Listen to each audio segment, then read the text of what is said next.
जैसे जैसे मनुष्य का ज्ञान बढ़ता है, नई तकनीक आती है, उसको आने से कोई रोक नहीं सकता। और वो आती इसलिए है कि मनुष्य को कुछ भला उसके हाथ से हो, इसीलिए उसको खोजा जाता है। उसका उपयोग करना मनुष्य के हाथ में है। कोई भी तकनीक आती है तो उसका मनुष्य के हित के लिए उपयोग करना, अगर उससे कुछ दुष्परिणाम होने वाले हैं तो उन दुष्परिणामों से बचना और बचाना, यानी तकनीकी के मालिक मनुष्य बने रहे, तकनीकी मनुष्य की मालिक न बन जाए। पुराने जमाने में कहते थे कि पहले लाठी पहलवान घुमाता है, बाद में लाठी पहलवान को घुमाती है। आज हम कैसे हैं कि पहले मोबाइल हम सुनते हैं, आजकल मोबाइल हमको सुनाता है। तो ये न हो, इसीलिए शिक्षा आवश्यक है। अशिक्षित हाथ में पड़ जाए तो सारा ज्ञान का क्या दिशा लेगा बता नहीं सकते, उद्ध्वंस हो सकता है। सुशिक्षा यानी केवल लिटरेसी नहीं, एजुकेशन यानी केवल स्कूलिंग, इंफॉर्मेशन क्रैमिंग नहीं, तो मनुष्य सुसंस्कृत बने, मनुष्य वास्तविक मनुष्य बने, इसको शिक्षा कहते हैं। वो शिक्षा मिलती है तो मनुष्य विष का भी उपयोग दवाई के रूप में कैसा करना ये खोज लेता है। ऐसी शिक्षा अपेक्षित है। अपने देश की शिक्षा बहुत पहले लुप्त हो गई, लुप्त की गई। एक नई शिक्षा पद्धति इसलिए लाई गई कि हम लोग सदा विदेशी आक्रमकों के या विदेशी हमारे उस समय जो शासनकर्ता थे, हम उनके गुलाम थे, उनकी गुलामी में हम सदैव बने रहे। इस देश पर उनको राज्य करना था, इस देश का विकास नहीं करना था। और इसलिए सारी जो प्रणालियां उन्होंने बनाई, उसमें हम इस देश पर राज्य कैसा कर सके इसको ध्यान में रखकर उन्होंने बनाया। उन्होंने इस देश को जीता था, इस देश को उनको अपने अधीन रखना था, उसके लिए जो करना है वो उन्होंने किया। लेकिन अब हम स्वतंत्र हो गए तो हमको राज्य चलाना केवल नहीं है, प्रजा पालन करना है।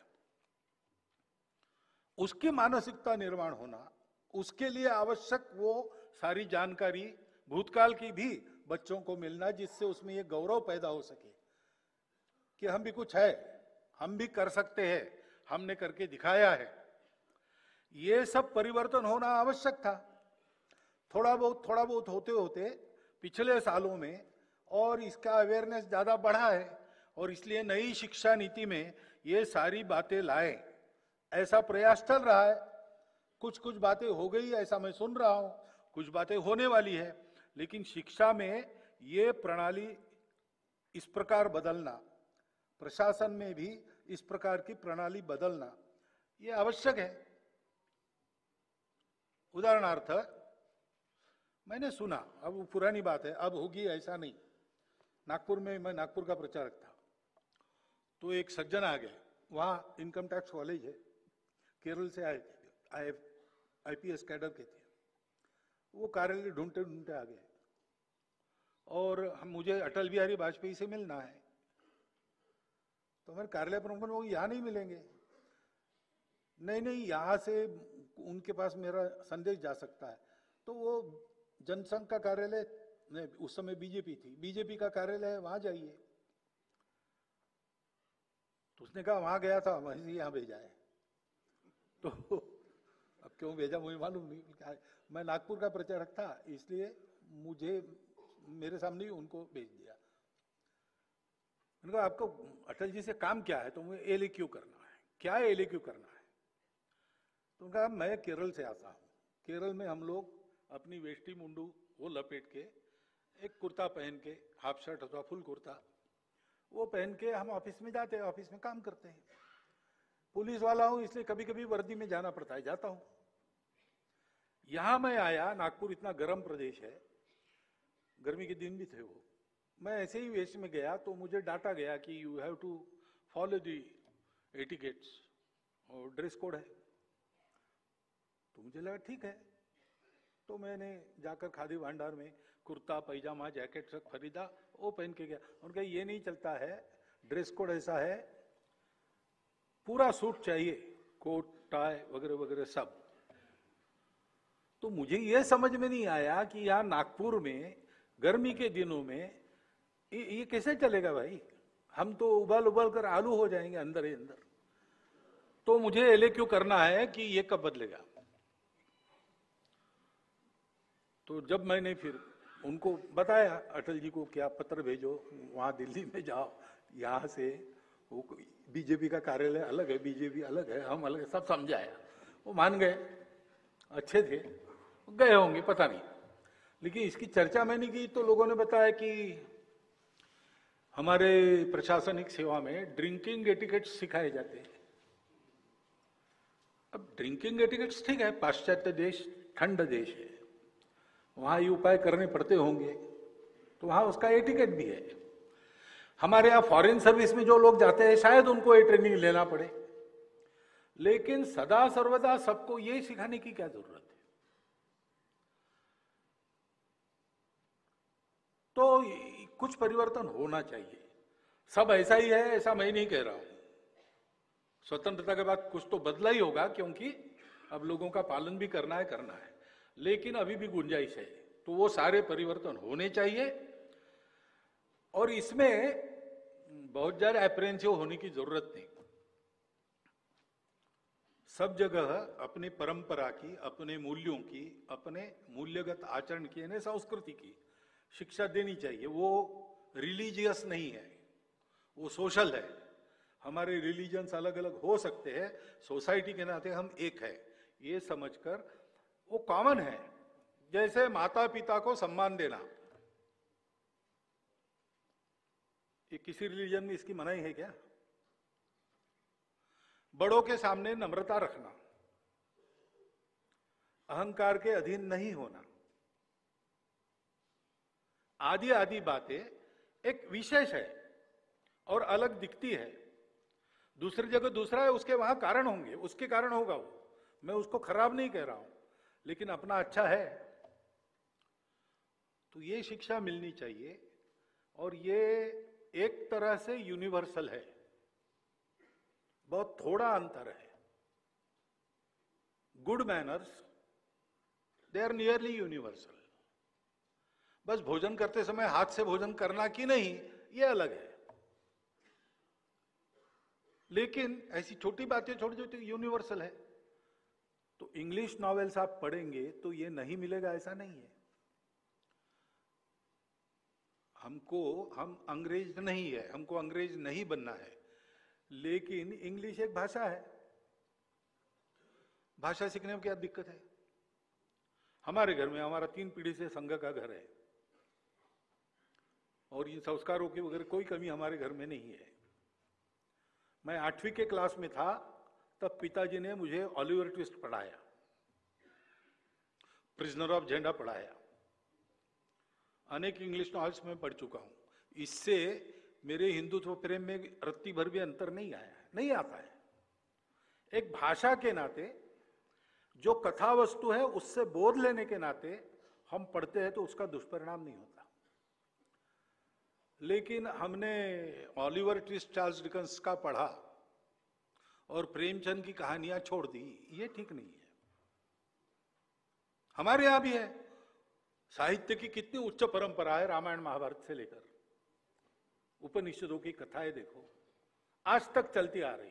हर भाषा में एक लंबी अच्छी परंपरा है, वो सीखना चाहिए और इसकी शिक्षा सब में मिलनी चाहिए। क्योंकि मिशनरी स्कूल हो, मदरसा हो, कुछ भी हो, रिलीजियस एजुकेशन एक अलग बात है, लेकिन सोशल मेरिट के नाते हमारा सबका सिलेबस एक है। वो भारत की परंपरा है, प्राचीन काल से चलती आई है। जैसे श्रीमान आरिफ बेग आए थे, मैं नगर प्रचारक था अकोला में, विजयादशमी उत्सव के अध्यक्ष के नाते वो आए थे। तो उन्होंने कहा था कि इस देश की परंपरा कैसी है, सबके लिए कितनी अच्छी है। तो उन्होंने उदाहरण दिया था कि अलंकार सुग्रीव और अन्य वानरों के पास मिले, वो सीता जी के है कि नहीं पहचानना था, लक्ष्मण को बुलाया कि तुम भी पहचानो। उसने कहा मुझे केवल पैर की पंजनियां दिखाओ, क्योंकि मैंने कभी सीता जी के मुख की ओर दृष्टि नहीं डाली, मैंने हमेशा उनके चरण ही देखे। अब इसमें जो एक संस्कृति झलकती है वो कितनी बड़ी है, वो सबकी समान है, उसकी शिक्षा सब में होनी चाहिए। उससे हमारा रिलीजन मार नहीं खाता, उल्टा अधिक अच्छा बनता है। ये समझना चाहिए और ये संस्कार सब में होने चाहिए। ठीक है, आपकी जितनी ताकत है, मेरी जितनी ताकत है, मिशनरी स्कूल में वगैरह जब होंगे तब होंगे, मेरे घर में तो होने चाहिए ना। यहां से हम शुरू कर सकते हैं, वो करना चाहिए। और हमारे यहां अभी जो नई शिक्षा नीति में पंचकोशीय शिक्षा का तत्व मान्य किया है, उसमें सभी कोशों का विकास, सर्वांगीण विकास, उसमें कला, क्रीड़ा, योग, ये सब है। तो धीरे धीरे इसको विकसित करना पड़ेगा। जैसा मैंने कहा कि विपरीत शिक्षा में हम इतने आगे गए थे कि एकदम उड़ना संभव नहीं, तो टर्निंग शुरू हो गया है, वो रुके नहीं, चलता रहे, और पूरा टर्न होगा, उसको समय लगेगा। इसलिए करिकुलर गतिविधि नहीं, प्रत्येक मनुष्य को कला का अंग चाहिए। संगीत नृत्यम कला विहीना साक्षात पशु पुच्छ विषाणहीना, ऐसा कहते हैं। जिस मनुष्य को संगीत, नाट्य, नृत्य कला का अंग नहीं है, सभी का नहीं, किसी एक का, उसमें वो ट्रेंड ही होना चाहिए ऐसे नहीं, लेकिन अच्छा गाना समझ में आना चाहिए, सुर कान को पकड़ में आनी चाहिए, बुद्धि को नहीं समझे चलता है। इतना भी हो गया। ये भी जिसका नहीं होता वो कौन है? तो बिना पूछ सींग वाला पशु है, ऐसा अपने यहां कहा है परंपरा में। तो ये तो होना ही चाहिए, लेकिन इसमें एक अनिवार्य ये विषय जो है उससे काम नहीं होगा, ऐसा मुझे लगता है। क्योंकि मेरा अनुभव जो है, आप जिस बात को अनिवार्य करते हैं उसकी प्रतिक्रिया होती है। और छोटे बच्चों को, एक आदमी को कुत्ता था, उसको दवाई पिलाने को डॉक्टर ने कहा, और कहा कैसे पिलाएं? तो ये आसान है, उसको पकड़ो, घुटने में पक्का बंद करो, हिलेगा डुलेगा नहीं, फिर यहां दबाओ तो मुंह खोलेगा, दवाई डाल दो और मुंह बंद कर दो, और जब तक वो निगल नहीं लेता छोड़ो मत। पहले दिन उसने कुत्ते को पकड़ा कि सब किया, तो कुत्ता जान गया। दूसरे दिन भी किया तो कुत्ता जान गया कि 8 बजे ये दवाई पिलाता है, तो वो भाग जाए। फिर उसको पकड़ के लाना पड़े तो छटपटाए, ये करे वो करे, कभी काट ले कुछ, लेकिन इसने तय किया था। ऐसा 3-4 दिन हो गई खटपट। उसके बाद एक दिन वो कुत्ते के झटके से वो दवाई की कटोरी गिर गई, तो सारी दवाई जमीन पर गिर गई।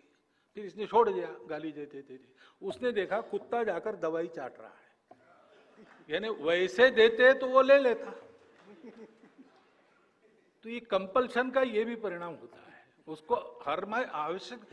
संगीत जैसे विषय में, नाट्य, नृत्य, इन विषयों में ये मनुष्यता का एक स्वाभाविक झुकाव उसमें रखता है, उसको जागरूक करना पड़ता है, कंपल्सरी नहीं करना पड़ता है, इसकी टेस्ट लगानी पड़ती है।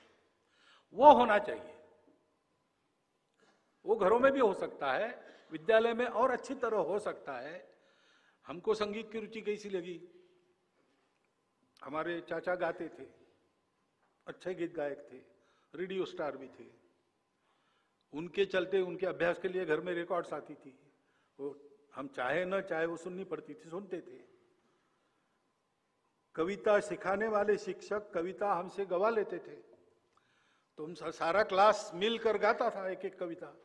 और अपनी भाषाओं की कविता में वृत्त छंद होता है, उसमें एक स्वर रहता है, तो उससे हमारे कान तैयार हो गया, स्वाभाविक आकर्षण पैदा हो गया। तो ये होना चाहिए। आज हम उस जीवन से अपने परिवार को दूर लेके आए हैं, ये सब हमारे यहां नहीं होता। वो होना चाहिए, विद्यालय में भी ये होना चाहिए। कभी कभी विद्यालय के सिलेबस में ऐसी कविताएं होती ही नहीं कि जिनको गा सके, और सुंदर सुंदर कविताएं हैं। ये सब देखना पड़ेगा, केवल कंपलसरी करने से काम नहीं होगा। वैदिक काल की 64 कलाएं जो रिलेवेंट है वो सिखानी चाहिए। गुरुकुल शिक्षा को मुख्य धारा, उल्टा करना चाहिए, मुख्य धारा को गुरुकुल शिक्षा से जोड़ना चाहिए। क्योंकि अपनी गुरुकुल शिक्षा है ना, वैसा ही मॉडल शिक्षा का फिनलैंड में है। और फिनलैंड शिक्षा में दुनिया में अग्रणी देश है उस शिक्षा पद्धति के कारण। उस शिक्षा पद्धति को चलाने वाले शिक्षकों की अलग यूनिवर्सिटी उनकी है, और उस देश में बाहर से बहुत सारे लोग आते हैं, क्योंकि वहां जनसंख्या कम है तो वो लेते हैं सभी देशों की। तो जितनी भाषाओं के लोग आते हैं उतनी भाषाओं में 8वीं क्लास तक शिक्षा वहां होती है। 8वीं क्लास तक मातृभाषा में शिक्षा होती है, और 10 छात्रों पर एक शिक्षक एक शिक्षिका। पहले 4 क्लास उनके साथ रहना और घूमना, यही काम होता है, क्लास वर्क नहीं होता है। बिल्कुल गुरुकुल पद्धति के पास वाली है, केवल आश्रम में जाकर रहने की बात इसमें नहीं है। तो शिक्षा पद्धति में सर्वोत्कृष्ट वो पद्धति है जो गुरुकुल पद्धति से पास आती है। इसलिए अपनी शिक्षा की मुख्य धारा को गुरुकुल पद्धति से जोड़ने का प्रयोग करना पड़ेगा। और संस्कृत भाषा की भी बात वही है। अनिवार्य क्यों करे भाई? अपनी परंपरा जानना है, भारत को जानना है, तो संस्कृत भाषा का ज्ञान बहुत अच्छा है, होना ही चाहिए। तब हम जान सकते, मूल स्रोतों से जान सकते। हमको भाषांतर पढ़ने नहीं पड़ते, और भाषांतर बहुत सारे गलत किए हैं अथवा किए गए। तो मूल स्रोत जानना है तो संस्कृत पढ़ना अनिवार्य है। लेकिन स्कूल में मुझे घर से भेजा, संस्कृत परीक्षा दो, किल्ला पारडी की परीक्षाएं चलती थी, तो मेरा मन नहीं लगा। लेकिन घर में मुझे संस्कृत स्तोत्र सिखाए गए, वो मैंने याद कर लिए। और संस्कृत भारती की पद्धति जब मैंने देखी तो मैंने देखा कि संस्कृत के बारे में शंकित लोग भी उनके प्रशिक्षण वर्ग में आते हैं, 10 दिन में बोलचाल की संस्कृत सीख लेते बड़े आनंद से। सिखाने का तत्व यह है कि सिखाने वाला, उसकी उत्कृष्टता चाहिए, और छात्र के लेवल पर उतरकर उसको सिखाने की उसकी कला चाहिए। तो वो रस उत्पन्न कर सकता है शिक्षा में, क्योंकि शिक्षा बाहर से देना नहीं है, शिक्षा मनुष्य के अंदर के ज्ञान को प्रस्फुटित करने की कला है। ये सब संस्कृत परंपरा से ही आता है, तो उसका उपयोग करके हम